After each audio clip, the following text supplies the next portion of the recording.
hello. This is Dawn Eden for Videowave, and I'm very pleased to have as my guest today David Gray, who is over here from Wales doing a two-nighter with Kirsty MacColl at Tramps.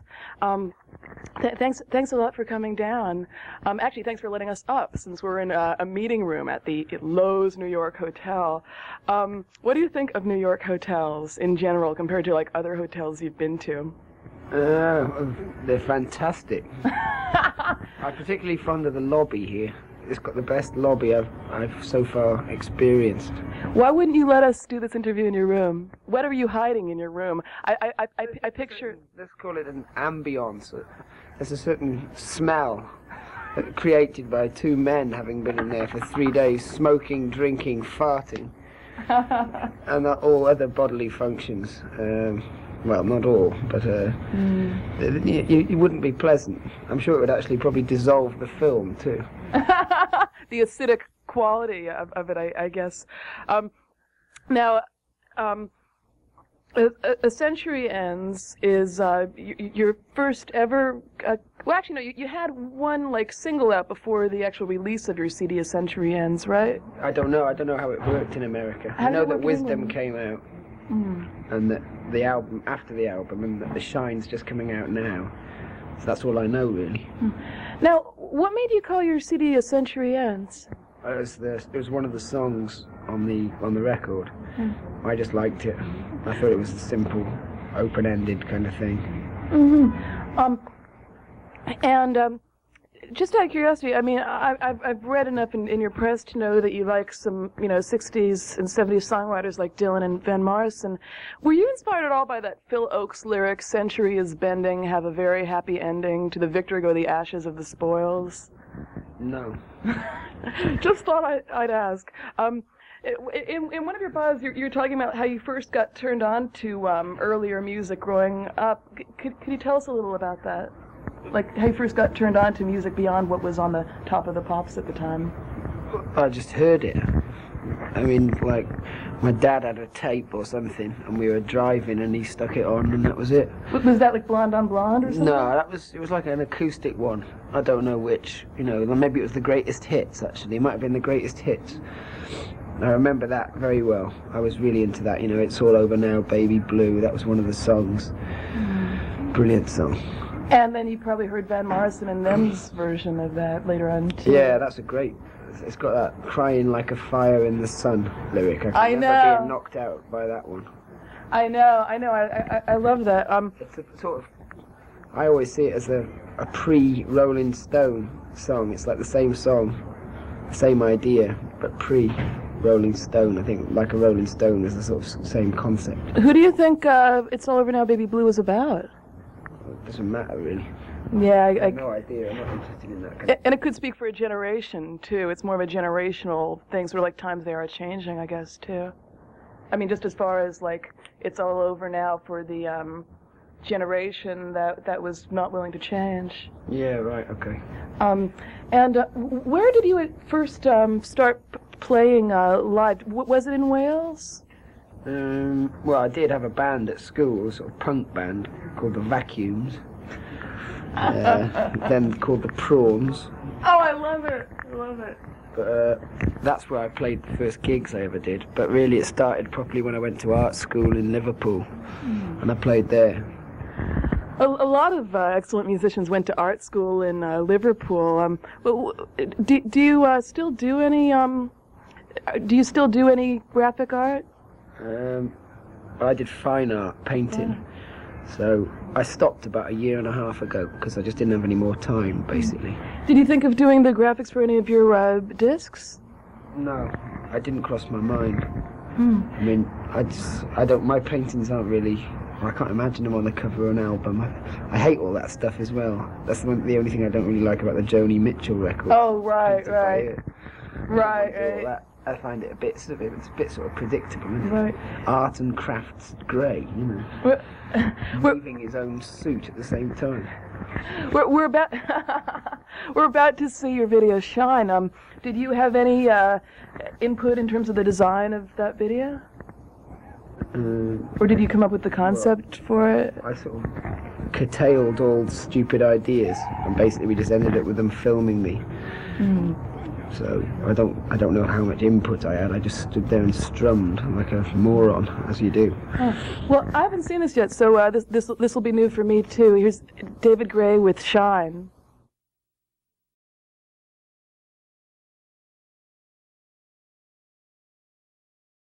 This is Dawn Eden back here with you for Videowave. You just saw the video Shine by David Gray, and I'm right here with David Gray. David, who directed that video? Tony Van Den End. He's cheating! He's cheating! Mom, make him stop! So, the first time I saw you perform was at Irving Plaza when you opened for Maria McKee. Was that your first American tour ever? Yeah, my first American tour ever. How do you find American audiences compared to the audiences that you're used to performing for back home? It's too general a question because it's so different. It's so different everywhere you go. I mean, the New York audience bears very little relation to Texas, and etc., etc. So the LA sort of swanky business audience doesn't bear much relation to Minneapolis. So I mean, it's just different everywhere. But it was generally good. Some rough spots. What are the most annoying questions that you've been asked in interviews? I don't know.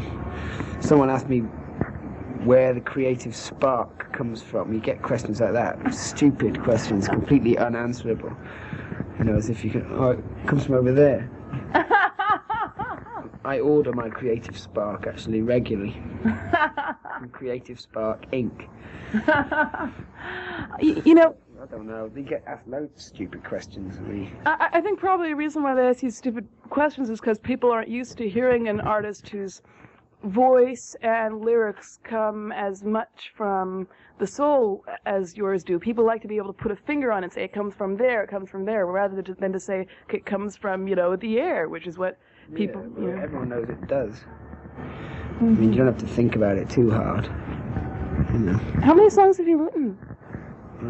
I've no idea. How often do you write a song, like on average? There isn't an average. It comes in waves. I mean, at the moment I'm working a lot, like touring a lot, and it's quite difficult to get the space because we're not like on a tour bus. We're driving ourselves around, and it's like you don't get any time, although you're getting lots of ideas. So hopefully, when I get back to England, I'll have the chance to really get all the stuff together and start writing and maybe finish about half a dozen songs that I've started. But generally I'd say about one a month-ish, sometimes more, sometimes less. It might go a couple of months and I haven't written one. I'd start going a bit mad then. You look at someone like Van Morrison, who puts out albums regularly, and some of them sell really well, some of them don't, but he's got like a strong core of fans. And then there's other artists who wait 5 years and then put out their mega zillion selling albums. I mean, do you have any ideas of whether is it only important to you if you sell a zillion records, or do you really just want to steadily just keep putting music out? Well, I just want to put music out. I'm only interested in the music. You want people to listen to it, but the zillion thing that problem hasn't arisen yet. But I definitely get the impression from you that the crown of pop music idol would not sit comfortably on your head. That's not. You don't seem to want to even take part in pop music conventions. You seem to want to stand apart. You're a moron. It doesn't sit on anybody's head. Unless you're some kind of fucked up idiot. I mean, the crown pop music idol crown isn't going to sit on your head. I mean, no one, it's just a price I think people pay for being very good at what they do and sort of persevering for all the right reasons, creatively. They end up being sort of worshipped and people talking, reels of shit about them all the time. Like, where does the creative spark come from? Or going into their rubbish and digging out, what they do. I don't know, they're digging into their lives like that's some kind of right of being famous. So, I don't know. I have an unusual question for you because we're getting real negative here. What's your idea of the perfect? Really? What's your idea of the perfect? The perfect vacation. Like if you were able to have a getaway to anywhere in any circumstances with anyone, what would be the perfect getaway for you? Perfect escape. God, I don't know. Somewhere, I don't know. There's good weather. Somewhere quiet-ish. I haven't got a clue. I was just wondering. I'm not very good at the holiday. I was just wondering because I just read Thoreau's Walden, and I'm interested in like the concept of like some people can imagine themselves living in a house by a pond for like years, and other people need like people around them. How are you in that respect? I don't know. I just whatever's around, I'll deal with that. If I'm in the middle of nowhere, then I'll go for a walk. If I'm in the city, I'll have a chat. You know. I don't really think about it. But I mean, do you see yourself as more of a lone wolf, or do you like need to have like people around? I need people. I'm not into that. There's all this myth making about the creative people. I think it's all bullshit myself. I just see myself as a pretty normal. Well, I am a bloody normal person. I just do this. That's what I do. I don't know why I do it. It's just what I do. I noticed you're wearing a wedding ring. Are you married? I am.